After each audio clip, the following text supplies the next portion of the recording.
welcome back to our newest episode of the Growth Playbook with myself, Kim Clark, business strategist, and my dad, Alan Beaulieu, economist and well-known expert speaker.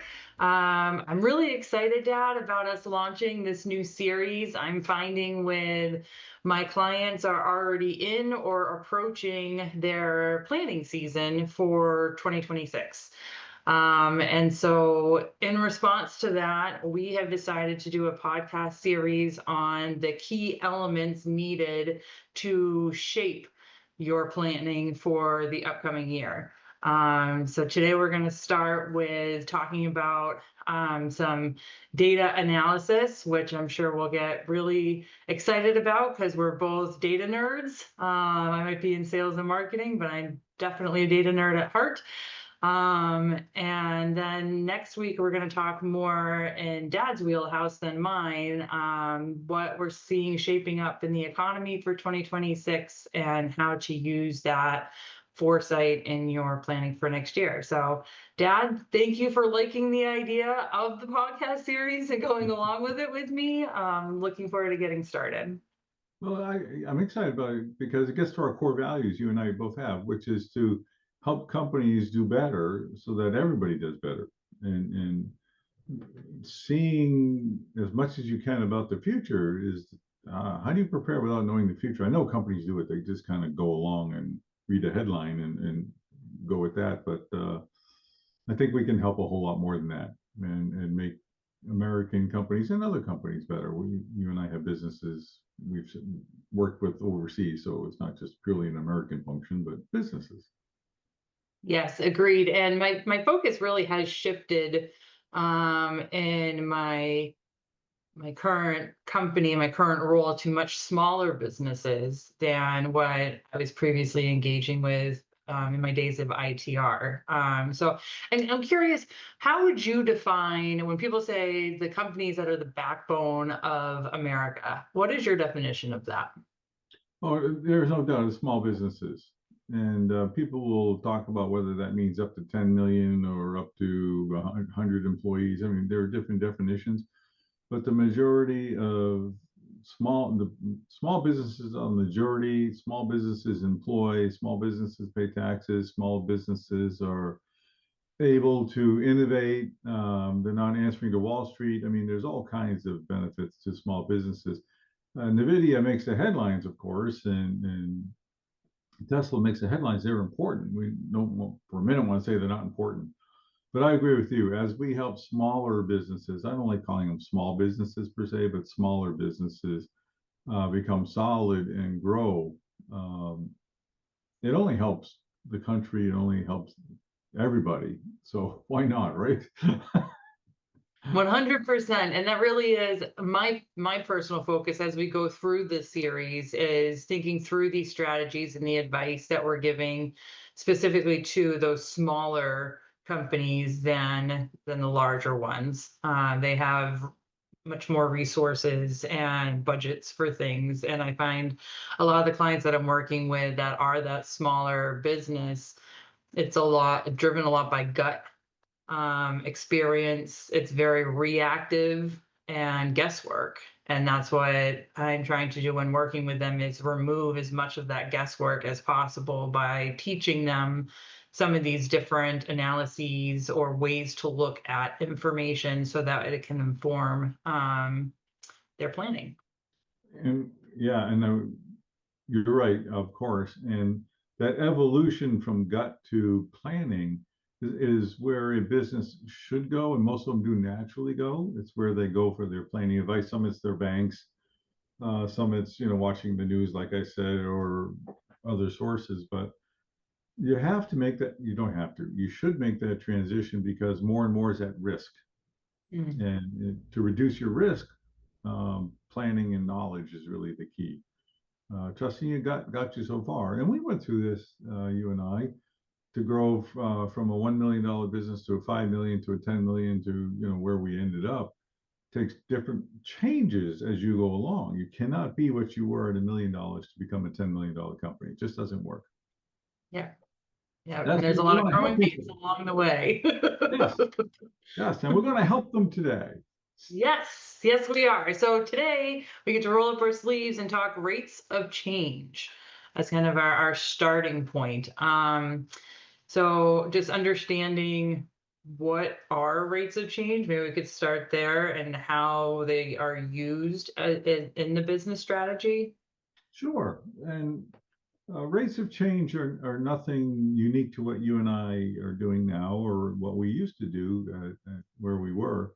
It's been around for a long time, and you'll find it in different places. It's a way to see trends. That's probably the best thing to remember. It's a way to see trends. It's not just a year over year, our sales this month in September or August compared to August of 2024. That's nice, but that's really not what we're talking about here. We're looking at trends uh, that you can see. You're on the upswing, you're reaching a peak, you're going to be slowing down. That's all evident in the rates of change and what we will talk to people about. So seeing a trend allows you to adjust your sales. One of my favorite sayings through the 35 years was you can't change the wind, but you can adjust the sails. And we're all about adjusting the sails to the prevailing winds. And when you know a storm is coming, you prepare. When you know it's going to be fair skies, you prepare. And that only enhances the ability of the company to outperform. And so it's knowledge based trends. And we can use those trends to see where the economy's, where the business is going on its own, and how much of that is the economy, and how much of that is the business. Is the business outperforming their competitors in the economy, underperforming? And when you and I have had to deliver that message, there's a nice way to do it. But the bottom line is there's something wrong here, folks, because you're underperforming, and I can prove it. Yeah. And I'll tell you a quick story. I was in a meeting once with a company that, well, this can be edited out if you don't like it. So it's, it's a Chinese company. And I was in a meeting with some of our team, and I told the president of the company, and they had their big team, bigger than our team, and we wanted to sit in amongst them, and they moved our stuff and told us to sit over here. They would sit over there. So it was opposite each other. We were going to be integrated. And I said, you're underperforming the marketplace, and I can prove it. And you might have thought I just lit him off with a rocket. I mean, he just lit into me like there's no tomorrow. So I wasn't interested in fixing the problem. And he says, you're wrong. And you can, I said, I can prove it. If you stop, I will prove it to you. And he just went, it begins with, you got to want to know, right? Yeah. So you can fix whatever's going on. And you know as well as I do, often it's a sales and marketing problem. Product's fine, but the delivery mechanism needs work. And, Yeah. and that's what we do to help people. That's what we're here for today. Rates of change. And it's a trend to help you manage your company better, no matter what's coming, no matter how you're performing. Exactly. And as a leader, you want to know. So the fact that that person lit you up and was giving you such a hard time over it, in my mind, does not illustrate that he was the type of leader that you and I always talk about on the show, and the true, valuable, opportunistic type leader. Which, so that mindset is really important, because we can teach people about this rate to change, and the trends are so important, and it can show you if you're outpacing, underperforming, give you a short-term glimpse into your future, even when you understand the relationship between the different ways of calculating it. But if you refuse to believe it or take action on the information, then the information is no good. And I would say that's one of the nice things with all of my clients right now, is that they're so hungry for this type of information, so that way they can know what action to take. I was recently working with a gentleman who was already tracking his rates of change before meeting me. ITR has spread pretty far, but again, they're small businesses, so they'll read Make Your Move the book, or they've seen you at a Vistage presentation and they've calculated it in a spreadsheet and they're just looking at it, but they don't know what to do with the information. And so he had shown me, and we started looking at some of his markets that he also had information on. And I said, well, what happened there? He said, well, we lost two of our biggest accounts in that period in time. I said, well, why did you lose them? I have no idea. Your salesperson that owned the account can't tell you why you lost those accounts? Nope. okay, let's unpack that and dive into, because and so it just starts peeling off the onion, so that way you can get into these smaller, again, smaller businesses. It's a high impact if you lose your two biggest clients, and you start diving into what happened. And what we identified was that they didn't have the right sales process in place. And so he's instituting a new sales process with better touch points and more relationship building, teaching transactional versus relationship and all of that. So there's a lot of use cases that come from looking at this data, not just planning ahead, but fixing things internally to enhance them and make them better. Absolutely. And I like what you said, because when you and I, it's like looking at an EEG or EKG, like a doctor does. We look at it and we go, something happened here. Did you buy a company here? Did you lose somebody there? You know, it's kind of fun to be able to. And how'd you know? It's magic. It's what we do. You know. But the nice part about all this, Kim, and I want to make sure we emphasize, is that it's math. So Mhm. there's no emotional content here. This is not I feel. This is not. I used to tell people I'm the first living heart donor. That's the definition of an economist. And a lot of people have heard me know it, and I would say a lot. It's all in the math. It's math, and that's what this is about. It's the beauty of it is it's math. It's not I guess, I think, maybe, I hope. It's math, and that math is unassailable. And because it is, you can make decisions with confidence as you go forward. Now, I want to jump in here and say that when people start using this rate of change, it's very rare for somebody to believe it 100% fresh out of the box, because it's new to them and it's a new process. And it can take us a couple cycles before they really embrace it. They start putting small chips on the table early on. And then the second cycle comes, you're moving more chips in. Third cycle, they're all in, you know, because it's proven to them that it works. And that's what we want to do, right? We want to help people to be able to get the maximum benefit. So it's math. It has worked for decades, helping hundreds of companies. So we're not talking about something new here. And how it works is it takes your monthly data, puts it into 3 month moving totals, and you put your monthly data, make it the 12-month moving totals. You do year over year comparisons of the month, the 3 months, the 12 months, and they come up with the rate of change in the 12-month, the 3 month, the 1 month compared to a year ago. And in doing so, you have internal metrics that are leading indicators in and of themselves. And your salespeople may say, you know, our customers are saying business is great. And so we're looking forward to things picking up this quarter. And you look at your rate of change numbers, and the math is saying things are going to slow next quarter. So now you Mhm. have a dichotomy of input. So you got to decide, am I going to go with the feeling or am I going to go with the math? So what I would encourage people to do is talk to their salespeople and go, who said that? And what is their source? Why are they optimistic? It's because they talk to somebody who says they think they have a large order coming, which means that we should be able to get a large order. That's not strong evidence for for much. Well, and there's your one-off situations too. I see the kind of the comparison between them. A sales rep may have a 90% confidence level in a large order coming in the door that maybe isn't accounted for in the actual trend that they're in, but it's not necessarily going to change the overall trajectory and trend of that particular business. So while that's great news, close the big order, but you're still headed into a slower period in growth. It might not be that it's not consistent enough to buck the overall trend. And there was something else that, oh, when you started talking about the calculations of the data, I don't think it, unless you want to, we're going to get into the in the weeds and really diving into how to do these calculations. I recommend to my clients regularly purchase the book Make Your Move that was written by yourself and Brian. It's a easy to read book. It was actually my introduction to ITR. You had me read the book, and just set the light bulb off in my head. And I said, "This is so cool. Why doesn't everybody do this in business?"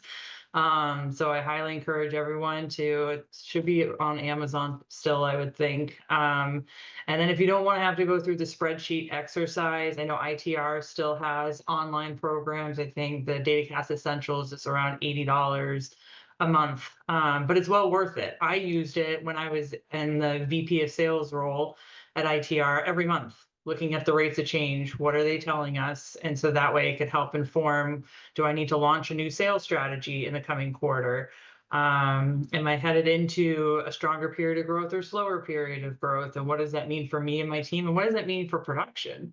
Right? We would have those conversations regularly and say, okay, we see that we're going to be headed into stronger growth. How are we poised on the production team to handle this incoming work? Or are we overstaffed if we're coming into a slower period? So I highly encourage all of my clients regularly calculate your rates of change, look at it on a monthly basis, and discuss it at the executive level. But curious your thoughts. No, I agree. Absolutely. There's plenty of material online that we help with, in the day. So we know it, we believe, we count on it, it's been reviewed and all the rest of that. And it'll lead to the 4 phases of the business cycle, A, B, C, D, which by the way exists in psychology too. I had a psychologist come up to me once after a YPO meeting and go, those exact same 4 phases with the things you talked about businesses should be aware of in the 4 phases exist in psychology. So A, B, C, D, and the management objectives. That's what's key about this, right? It tips off management as to what to do. And that's all there. And I would encourage anybody and everybody to go to the website, ITR's website, and get that free content. It's in video form and written form, last I knew. Yeah, blogs and videos, and they have just a whole landing page of free content for it. It's right under resources methodology to navigate to all of that. And it's readily available. And I'm so glad that you touched on the 4 phases, because one of the things that we've talked about regularly is that it's counterintuitive. And that's where, if you're being reactionary right now because you're not seeing ahead, you're doing the wrong thing at the wrong time, and you're not going to gain the same market share that you could have gained. And you could overspend very easily because you see yourself in a growth trajectory and you think it's going to continue for the foreseeable future, but really that growth has started to slow, but you don't know because you're just looking at year-to-year comparisons, and you're not looking at the overall trend in that 12-12. You're right. For example, my sales were up, 12% over last year, and last month they were up 11.8% over last year. And so, we're riding this wave, baby, and we're just gonna. And if you look at the rates of change, especially if you chart it and do the comps that are talked about, you can see that you're near the top of the business cycle. And it is so dangerous to be late in that upward trajectory, because that's when you make the mistakes. And that's when you set yourself up for more pain on the backside. And knowing where you are keeps you from making those mistakes. I remember a Vistage group, and there was an automobile dealer. We're getting ready for a recession. It was at the top of the business cycle. He was flying high. He was talking about this great big flag he bought. He used to fly over the Capitol, and he got this great big pole for it. And this is 2 decades ago. And he says, it cost me $10,000. It'll cost me $5,000 or $10,000 a year to maintain it with the lights and all the rest of that stuff. And I said, you're doing really well. You're in phase B, so you want to spend. I said, a year from now, you're going to look at that thing and you're going to go, damn it.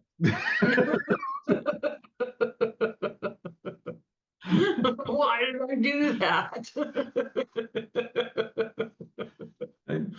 Remodeling a lobby. I see a business remodeling a lobby. I go, oh.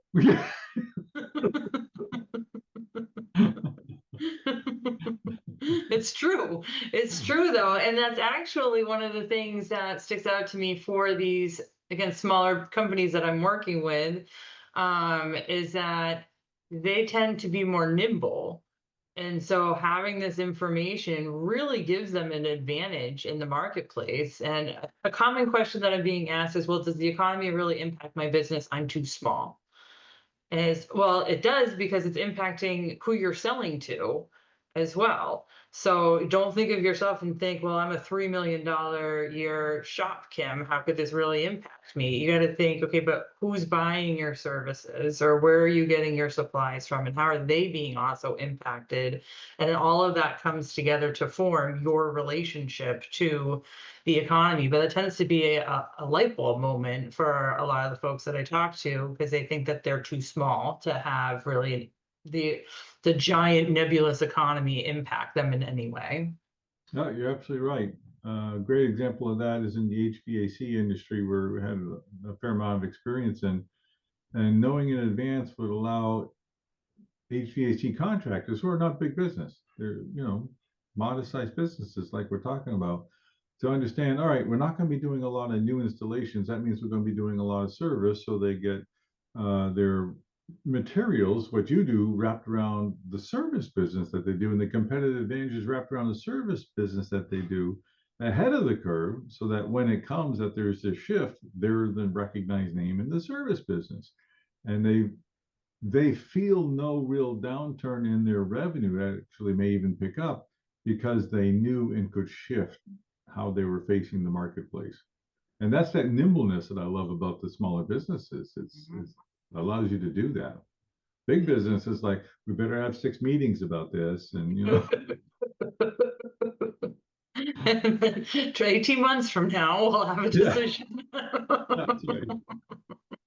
And that's, I think, one of the things that I have so much fun in working with the smaller, the backbone of America, if you will, because they get so excited too, because they do have the ability and power to make those immediate changes, and then see the success from it.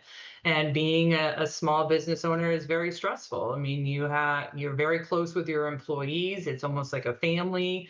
And so you feel a lot of pressure to sustain and grow. And if things aren't going as according to plan and you don't know why, having this visibility into data you have access to, because it's just your monthly sales or your monthly revenue. I would encourage to look at both. And then doing a simple mathematical calculation. Like you said, it's just math. And so giving them that visibility so quickly in a simple way to information they don't have to necessarily pay for, they have access to their own data, is reassuring, and it helps give them more confidence in the different decisions that they're making. Completely unbiased information is priceless. It is amazing how it opens up your opportunities. And yeah, you're right. It's a lot of fun, and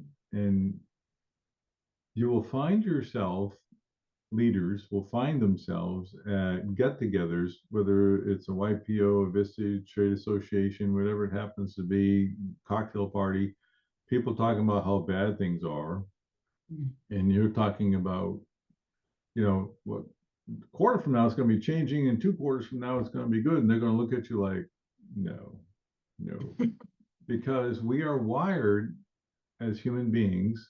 Psychiatrists, psychologists will back me up on this.